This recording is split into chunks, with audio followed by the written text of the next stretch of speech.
대표님, 예비 창업자분들을 위해서 네. 창업하는 이 과정을 좀 네. 디테일하게 좀 설명을 좀 해주실 수 있으시겠습니까? 제 개인적인 생각입니다, 이거는. 네네. 여기서 해볼게요. 그러면 만약에 제 후배가 스튜디오 오픈한다면은 네. 제 조언을 해주고 싶어요. 아까 내가 잠깐 말을 했지만은 네.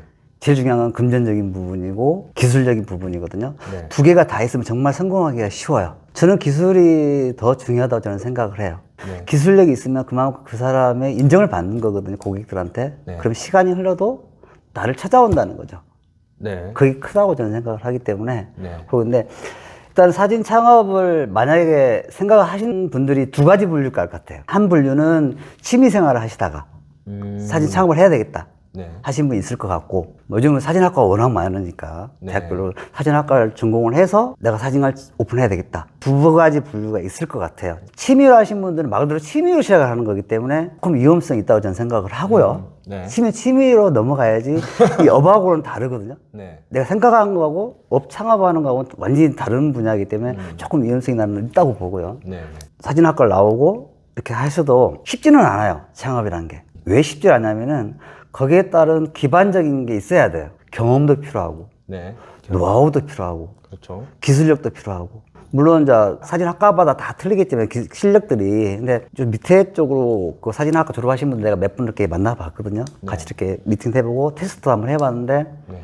사진학과 졸업해서 막상 사진을 착 촬영하라 할 수 있으면 못해요. 아, 그래요? 그러니까 이론적으로 배우는 거 하고 네. 실물적으로 찍는 거하고는 엄연히 급 차이가 많이 나요. 아, 사진 학과 나오신 분들도 그 실무하지 않습니까? 실물을 실습을 하죠, 실습을. 아, 실습. 실습을 하는데 이제 그것도 분야가 다르잖아요. 그러니까 사람 인물 위주로 찍을 사람들이 있고 자기 작품 활동을 찍은 사람도 있고, 그렇죠. 요즘은 또 그걸 많이 하잖아요. 상품 광고, 광고 사진. 아, 네. 또 분야가 여러 분야 쪼개지다 보니까 네. 네. 그쪽은 그쪽 분야, 제가 담고 있는 거는 인상 분야니까 네. 인물사진 쪽이니까, 인물사진 쪽이라면 정말 기술도 배워야 되고 노하우도 쌓아야 되고 경험도 쌓아야 되고 네. 모든 축적을 해서 오픈을 해야 되지. 아, 나 사진학과 나왔으니까 자신 있게 한번 붙어보자. 그거는 저는 절대 반대라고 저는 생각합니다. 네네. 어려워요. 대표님, 네. 요즘 미니 스튜디오나 어떻게 보면 뭐 렌탈 스튜디오, 네. 셀프 스튜디오 이런 것들이 많이 생겼는데 네. 지금 대표님 운영하시는 부분이랑 네. 어떤 차이가 있습니까? 분류부터 시작하면은 네. 렌탈하고 셀프 같은 경우는 딱 와서 고객이 네. 가서 네네. 내가 찍고 싶은 대로 네. 찍는 거예요. 그렇죠. 자기들이 전문성이 편리하게. 없네요. 그렇죠. 자기가 찍고 싶은 대로 찍는 거예요. 네. 그게 렌탈하고 셀프. 일반 저희 스튜디오는 뭐예요? 저한테 맡기시는 거예요. 아, 네, 그렇겠죠. 네. 작품을 만들기 위해서 맡기는 거죠. 딱 네. 두 가지, 그렇게 생각하시면 돼요. 셀프는, 렌탈에는 내가 찍고 싶은 대로 찍는 거. 그래야지 그 금액이 저렴하겠죠, 조금, 그죠? 금전적인 부분에서 뭐, 1시간 얼마씩만 딱 보고 알아서 다 해야 되니까. 네. 근데 여기 제대로 오면 뭐예요? 달라지죠. 그래서 이제 그렇죠. 차이점이 그 차이점이라고 보시면 돼요. 근데 셀프는 요즘엔 좀 줄어들고 있는 거 추세인 것 같아요. 그것도 한 반짝 추세였던 것 같아요. 부산 쪽에 가면은 뭐 마이도 많이 왕성하고 있는데 네. 김해 쪽에 좀 많이 좀 없어지고 있는 것 아, 같아요. 저도 봐도 저희 집 앞에도 한 몇 개 없어진 것 같아요. 네, 제가 셀프 보니까. 쪽으로는 없어지고 있어요. 왜냐하면 그 젊은 층에서는 맞을 것 같은데 만약 가족 사진을 가서 찍는다. 물론 자연스러울 수도 있죠. 하지만은 하나 좀 작품성을 생각해서 딱 걸어놓다 생각했을 때는 아무래도 좀 떨어질 수 있는 부분이 있으니까 아마 그런 것 같아요. 셀프 스튜디오에도 뭐 이런 소품들 다 있나요? 네, 많아요. 아, 전부 다 다 있어요? 돼 있습니다. 그거는 그냥 코너 다 돼 있기 때문에. 네. 그때 셀프가 한참 유행했던 이유가 뭐냐면 베이비 붐이 한참 일었을 때, 네. 베이비 붐. 내가 직접 찍어주고 싶잖아, 우리 애기는. 그럴 때 이제 많이 생겼었죠. 근데 요즘은 출산율이 워낙 높다 보니까 시대적 흐름상. 이 셀프 스튜디오 같은 경우에는 이 네. 공간을 빌리는 거죠. 그렇죠. 임대라는 거죠, 임대. 혹시 그럼 대표님도 이 공간 혹시 따로 뭐 임대하고 이렇게 하시나요? 아니, 저번 그런 섭외가 많이 들어와요. 일반 고객들이 이렇게 빌려달라는 게 아니라 네. 이제 사진을 하신 분들이 장소를 조금 대여를 해달라는 경우도 많거든요. 네. 근데 저는 또 그게 싫더라고요. 아, 굳이. 아, 대표님 같은 경우에도 이런 제품 같은 것도 사진을 혹시 네. 찍고 하시나요? 네, 해요. 그러니까 제가 아는 지인들도 이렇게 인터넷 온라인 판매를 하신다고 저한테 조언을 구하러 오신 분들 많아요. 네. 와서 그러면 제가 조언을 해드리죠. 장비는 이런 장비, 네. 라이트는 이렇게 장비, 물 세팅은 어떻게 네. 이렇게 가르쳐 드리거든요. 근데 막상 하다 보면 안 되잖아요. 안 되죠. 그 퀄리티가 안 나오니까. 아, 그렇죠, 그렇죠. 노하우가 좀 없으니까.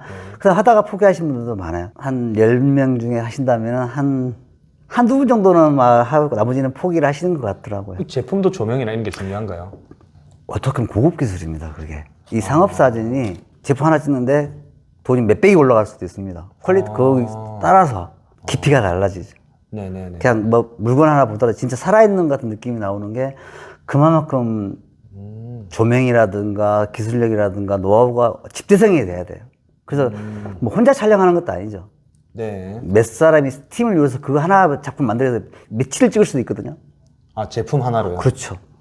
그럼 금액이 뭐 천차만별이겠네요. 그렇죠. 그렇게 보시면 됩니다. 대표님 전공으로 넘어가서 네. 방금 제품에서도 고급 기술이 들어가지만은 인물 사진에서의 이 고급 기술은 어떤 것들을 가지고 고급 기술이라고 하나요? 첫 번째가 뭐냐면은 제일 중요한 건 이제 저희 증명사진을 찍으러 예를 들면 프로필 사진 찍으러 오신 분들이 계시잖아요. 그러면 네네.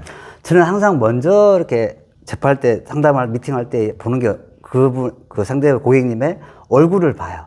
한번 어느 양 봐봐. 얼굴 좀 돌려보실래요? 네. 그럼 이쪽이 얼굴이 작아요. 아. 이걸 파악을 해야 돼요. 또 예를 들면 눈이라든가 눈 각이 다 틀어져요. 그러니까 우리나라 사람 한 100명 중에 한 10명 정도는 좌우 균형이 맞을 거예요. 네. 제가 알기로는. 그럼 90명 정도는 네. 안 맞아요. 똑바로 좌우 대칭이 되는 사람이 거의 없어요. 이 음식 씹는 방향에 따라서 턱이 늘어나 완늘어 차이다 하더라고요. 오. 물론 뭐 다른 건 유해 때문에 있었지만 보통 그 부분 때문에 우리 틀어진다 하더라고요. 좌우 대칭이 안 맞대요. 이 씹는 것들. 그래서 우리 나 항상 애들한테 하는 얘기는 좌우로 씹어라. 얼굴 안 틀어지면 좌우로 씹어야 된다. 이렇게 이야기를 하는, 농담으로 이야기하는데. 진짜로 제가 증명사진 찍으러, 우리 프로필 찍으러 오시는 손님들 봐도 10명 중에 9명 얼굴 다 짝짝이세요. 틀어져 있어요. 그러면 그걸 먼저 볼 줄 알아야 된다는 거죠, 제가. 네. 그 사람의 단점이죠. 네. 단점을 파악을 먼저 해야 된다는 거죠. 그게 제일 포인트 같고, 이건 내 노하우인데 이건 해도 돼요? 그 다음에 이제 중요한 게 조명이죠. 똑같은 얼굴을 두고 찍더라도 조명에 따라서 그 사람 얼굴이 이뻐 보이고 안 이뻐 보이는 차이예요. 또 얼굴이 작아 보이고 크게 보인다는 거. 네. 포토샵 없이. 예전에는 다 아날로그 시대잖아요. 포토샵 네. 없을 때니까. 네네네. 그때는 이게 안 되잖아, 이게. 네. 아, 보정이 안 된다. 안 되잖아요. 네. 그럼 뭐예요? 얼굴 각하고 조명하고 그 포인트가 딱 믹스가 돼야 돼요. 그러면은 그 사람이 똑같은 사진인데도 예뻐 보이는 거죠. 얼굴도 작아 보인다는 거. 그 차이, 그거는 이제 촬영을 하면서 잡아내는 거죠. 핵심적인 기술이다 보시면 되죠. 근데 요즘 사진학과 나온 친구들 봐도 그걸 모르더라고요. 아, 그렇구나. 저는 내가 테스트 해봤는데 몰라요. 이 배우는 이론이랑 실무랑 다르죠. 다르네요. 그래서 아까 말씀드린 게 이론적인 건 바삭해도 네. 또 뭐 전문 용어도 잘 쓰고 많이 하지만은 실무적에서는 모르는 거죠. 그러니까 예를 들면은 조금씩 깊이 들어가서 예전에는 필름 세대 네거티브 할 때는 증명사진 찍으러 오면 필름 가서 얼굴 수정을 했었어요. 필름에다가 연필로. 그래요? 그거 영화에서 한번 보신 적 있을 건데. 그래요. 저 처음.